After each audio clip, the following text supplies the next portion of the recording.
Bismillahirrahmanirrahim. Selamat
penyerbukan dan pembuahan itu relatif pendek. Jadi setelah penyerbukan biasanya akan langsung diikuti dengan pembuahan setelah itu. Jadi setelah diserbukan maka proses yang selanjutnya yang terjadi adalah pembuahan dan itu jaraknya tidak begitu lama.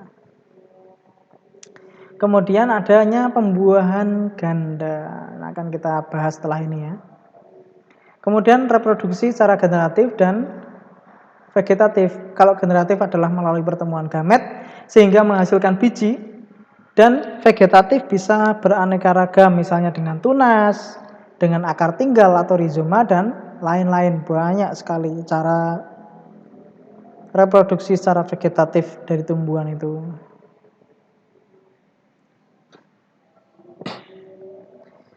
Di sini kalau misalnya kalian masih ingat di tumbuhan lumut, kemudian paku dan juga gimnosperme itu ada yang dinamakan dengan metagenesis atau pergiliran keturunan, gitu. Pergiliran keturunan dari apa? Dari fase sporofit atau tumbuhan yang menghasilkan spora dan juga ada fase gametofit yaitu tumbuhan yang menghasilkan gamet atau sel kelamin kan. Nah, pertanyaannya, pada daur hidup dari angiosperme, apakah dia juga mengalami hal yang sama? Ya, jawabannya adalah yes. Dia mengalami metagenesis atau pergiliran keturunan juga. Hanya saja perbedaannya adalah di yang dominan yang apa. Nah, kalau pada lumut yang dominan kan gametofitnya. Pada paku yang dominan sporofitnya. Kalau pada angiosperme ini sama seperti tumbuhan paku. Yaitu adalah fase sporofitnya yang sangat dominan. Bahkan fase gametofitnya itu bisa kita sebut sebagai tereduksi, hampir tidak kelihatan. Nah, tumbuhan yang biasanya kita lihat itu ada beringin, kemudian kelapa, mangga, lain-lain itu yang kita lihat itu pasti adalah fase sporofit. Nah, terus bagian mana yang kita sebut sebagai fase gametofitnya itu? Harusnya kan kalau metagenesis kan kadang-kadang kita lihatnya bentuk yang ini, kemudian kalau dia berganti keturunan jadi keturunan gametofit, bentuknya beda lagi lah. Kalau mangga misalnya, ya mangga ya kalau kita lihat ya segitu terus, nggak pernah terjadi perubahan bentuk, perubahan yang lain. Nah pasti namanya metagenesis harusnya kan mengalami perubahan itu. Nah terus bagaimana pada angiosperme ini sebetulnya? Nah, kalau pada angiosperme ini sporofitnya dia sangat dominan. Tumbuhan yang kita lihat itu dia adalah fase sporofit. Nah, fase gametofitnya adalah fase yang terjadi hanya ketika tumbuhan tersebut menghasilkan bunga. Yaitu fase gametofit berarti adalah bunga itu sendiri. Itu adalah fase gametofit dari angiosperme. Ngono ceritane. Nah, daur hidupnya akan kita mulai dari nomor 1. Itu merupakan bunga yang dihasilkan dari tumbuhan yang pada fase sporofit. Karena fase sporofit, maka dia akan menghasilkan spora. Ya, otomatis ya namanya sporofit pasti menghasilkan spora. Selanjutnya, sporofit tersebut akan menghasilkan spora yang dia beda jenis. Kalau pada serbuk sari ini, yang atas ini anter, kepala sari namanya anter itu akan menghasilkan yang namanya spora cilik atau mikrospora. Ya, sesuai dengan namanya ya. Mikrospora atau sperma atau spora kecil yang nantinya akan berkembang menjadi sel sperma atau menjadi gamet yang jantan. Sedangkan pada putik itu ada bagian ovul yang di situ terdapat spora betina atau megaspora, spora gaude, megaspora. Nah, mikrospora tadi akan mengalami meiosis sehingga dari 2N menjadi N dan kemudian mengalami mitosis dan pematangan dan jadilah bulir serbuk sari yang ada pada tabung serbuk sari ini yang bentuknya panjang. Nah, tabung inilah yang nantinya akan bisa masuk ke dalam putik untuk membuahi ovum atau sel telur. Oh ya, paham ya? Nah, jadi yang membuahi itu adalah merupakan bulir sebuk sari yang dia sudah haploid dan sudah matang. Berada di dalam tabung sari atau pollen tube. Pollen tube. Nah, kita kesampingkan dulu soal yang jantan. Kita bahas yang betinanya dulu. Di dalam putih itu ada ovul, kemudian ada megaspora atau spora yang gede. Nah, spora yang gede itu dia akan mengalami meiosis juga sama. Jadi dari proses meiosis itu adalah dari 2N menjadi N, dari satu sel menjadi 4 sel. Ya toh? Jadi dari ini mikrospora satu ini akan menjadi 4 anakan yang dia sudah haploid atau N semua. Nah, bedanya di sini kalau pada mikrospora 4 sel itu hidup semua dan menjadi bulir serbuk sari atau pollen grain semua. Sedangkan kalau pada ovum atau pada megaspora ini dia akan mati 3 sehingga menyisakan 1 saja. Jadi megaspora dia mengalami meiosis jadi 4 dan ketiganya ini akan mati sehingga menyisakan 1 saja. Nah, yang satu ini akan mengalami proses mitosis. Nah, ini mitosis. Yang awalnya hanya 1 inti tok, dia menjadi ini. Dia akan mengalami mitosis sehingga membelah menjadi 8 inti sel.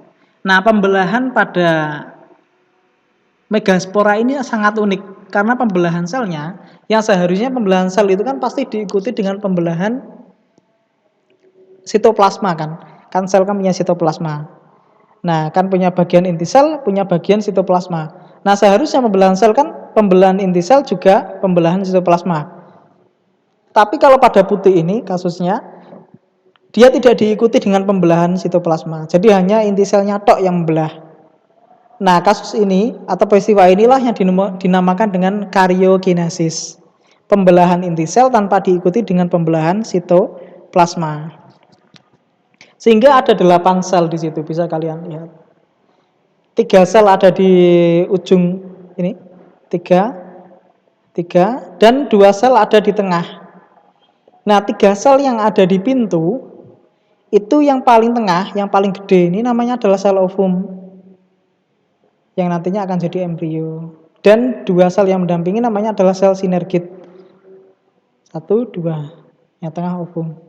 Kemudian 2 sel yang tengah itu namanya adalah IKLS atau inti kandung lembaga sekunder. Jadi nanti dalam prosesnya akan saya sebut IKLS terus. Jadi diling-iling, inti kandung lembaga sekunder.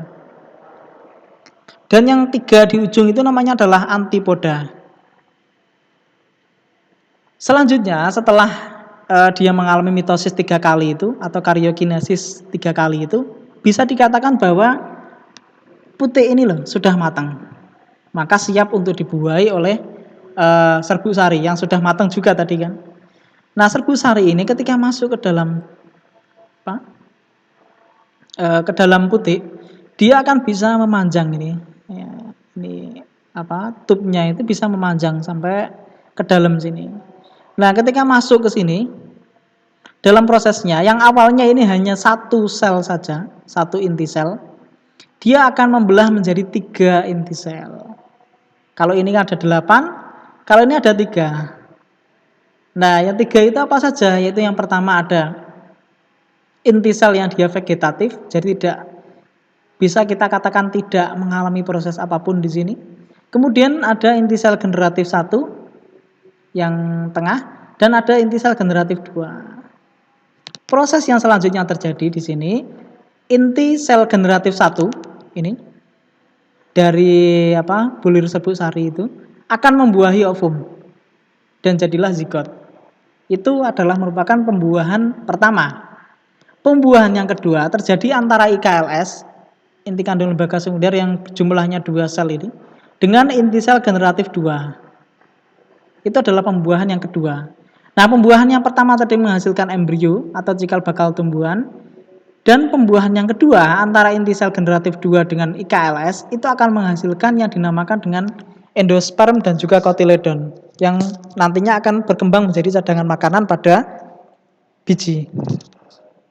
Ini fertilisasi atau pembuahan, inti sel generatif 1 akan membuahi ovum dan jadilah zigot, dan inti generatif 2 akan membuahi IKLS sehingga menjadi endosperm. Inti generatif 1 N ketemu dengan ovum N, maka jadinya ada 2N. Nah, inti generatif 2 ada N, dan IKLS ada 2N, karena ada 2 sel kan ini. Maka akan menjadi 3N, endospermnya 3N. Nah, setelah terjadi pembuahan, maka biji yang sudah terbuah itu selanjutnya akan mengalami perkembangan dan juga pertumbuhan yang terus-menerus sehingga menjadi biji yang matang dan siap untuk tumbuh menjadi tumbuhan yang baru. Nah, ketika biji ini matang kemudian jatuh di tempat yang cocok, akhirnya bisa tumbuh menjadi tumbuhan yang baru yang menghasilkan bunga seperti pada nomor 1 ini. Ini ya.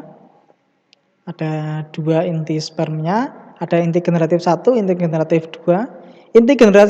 Inti generatif 1 akan membuahi sel telur sehingga menghasilkan embrio. Inti generatif 2-nya akan membuahi IKLS atau inti kandung lembaga sekunder sehingga menghasilkan endosperm. Nah, angiosperma ini dibagi menjadi 2 kelompok besar juga, yaitu dikotil dan monokotil. Nah, dikotil itu punya nama lain yaitu adalah Magnoliopsida, yang merupakan tumbuhan yang sekarang merupakan tumbuhan yang paling modern. Dan monokotil atau Liliopsida. Nah, pertama perbedaannya adalah dari bijinya. Kalau pada kacang itu dia merupakan tumbuhan dikotil yang punya 2 keping biji. Jadi kotiledonnya ada 2 keping. Nah, embrionya hanya ada 1 ya pastinya. Kalau pada jagung dia hanya ada 1 keping, embrionya ada di sini. Dan perbedaan yang kedua pada biji endosperm dan perbedaan biji pada monokotil dan dikotil itu adalah pada jumlah endosperm, ada dan tidaknya. Kalau pada dikotil itu biasanya dia sangat kecil, bahkan tidak ada endospermnya. Nah, kalau pada jagung misalnya tumbuhan monokotil, endospermnya biasanya mendominasi pada biji, dan kotiledonnya dia hanya kecil, yang warna kuning ini. Nah, ini contoh tumbuhan monokotil, ada padi, jagung, dan macam-macam banyak lagi. Sedangkan tumbuhan dikotil ada mangga, durian, jambu, pepaya, rambutan, manggis, dan lain-lain. Monokotil dan dikotil. Nah, ini perbedaannya lain. Yang pertama kan dari biji yang tadi. Ada 2 keping, kalau pada monokotil hanya ada 1. Yang kedua adalah pada tulang daun. Kalau pada dikotil itu biasanya tulang daunnya dia menyirip dan menjari. Sedangkan kalau pada monokotil dia sejajar dan juga melengkung. Kalau pepaya, biasanya kalau kita lihat pepaya itu kan bijinya dia hanya ada 1 keping. Tapi kalau kita lihat lebih jeli lagi pada daunnya, daunnya adalah menjari. Maka bisa kita mudah untuk menyebutkan bahwa pepaya itu masuk ke dalam kelompoknya dikotil. Yang ketiga, perbedaannya adalah pada batang. Kalau pada tumbuhan dikotil biasanya batangnya itu memiliki berkas pengangkut yang tersusun rapi seperti ini. Dan di bagian tengahnya antara xilem dan floem itu ada cambium vaskuler. Nah, nantinya cambium ini akan tumbuh menjadi kayu gitu pada akhirnya. Nah, pada tumbuhan dikotil yang dia sudah umurnya cukup tua, biasanya akan terbentuk lingkaran tahun nantinya. Nah, itu disebabkan karena aktivitas dari cambium vaskuler ini yang dia bentuknya melingkar di antara xilem dan floem. Yang dalam ini xilem, yang luarnya adalah floem.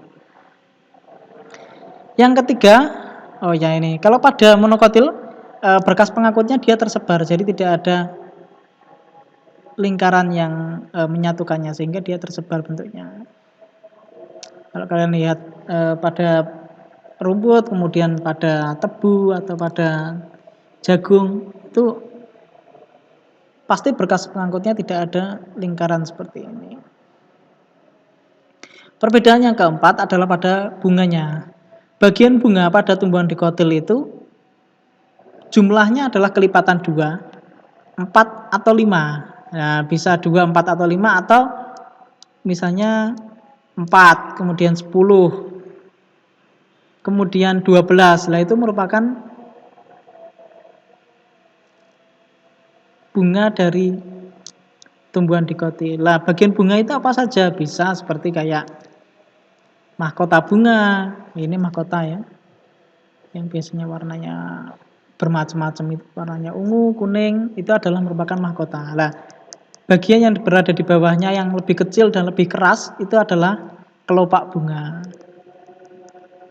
Nah, kalau pada monokotil bagian bunganya, mahkota kelopak itu dia kelipatannya 3. 3, 6, 9, dan seterusnya. Nah, perbedaan yang terakhir adalah pada akarnya. Kalau pada dikotil akarnya tunggang, kalau pada monokotil akarnya serabut. Ini mungkin bisa di-pause dulu untuk mungkin dicatat di buku tulisnya masing-masing. Untuk yang atas tadi, ciri-ciri dari angiosperme saya kira juga perlu untuk dicatat dulu. Bisa dibaleni lagi nanti setelah selesai. Nah, ini bagian-bagian bunga. Ada daun mahkota ini yang warnanya biasanya macam-macam. Di sini bunga ini berwarna ungu. Kemudian daun kelopak di sini. Ini ada kelopak bunga yang berada di bagian bawah dari mahkota. Ada putih, kemudian ada benang sari, ini benang sari, dan ada kepala sari bagian ujungnya, dan ada bakal biji atau ovul. Nah, berdasarkan kelamin bunga, bunga itu ternyata ada yang dia berkelamin ganda dan ada berkelamin satu. Nah, bunga biseksual atau berkelamin ganda atau bunga banci, bunga hermaprodit, itu dalam satu bunga berarti ada benang sari dan juga sekaligus putihnya. Contohnya adalah bunga jambu, bunga jeruk, kembang sepatu, atau apa itu? Namanya bunga apa ya? Kalau di tempat kalau di tempat saya namanya wari-wari bang dulunya. Kembang sepatu yang warnanya merah itu. Hibiscus rosasinensis kalau nama ilmiahnya. Nah, itu dia punya putih juga sekaligus punya benang sari dalam satu bunga. Maka dinamakan dengan bunga biseksual atau hermaprodit. Nah, berarti tumbuhan yang dia punya bunga yang biseksual, maka biasanya bunga tersebut adalah merupakan tumbuhan yang monoseus atau berumah satu. Dalam satu tumbuhan ada 2 jenis kelamin. Ada kelamin jantan dan ada kelamin betina. Yang kedua, ada bunga uniseksual. Dari satu bunga itu ada bunga jantan dan ada bunga betina. Nah, contohnya ada pada jagung, kelapa, bayam. Nah, kalau pada bunga uniseksual ini biasanya tidak tentu ya.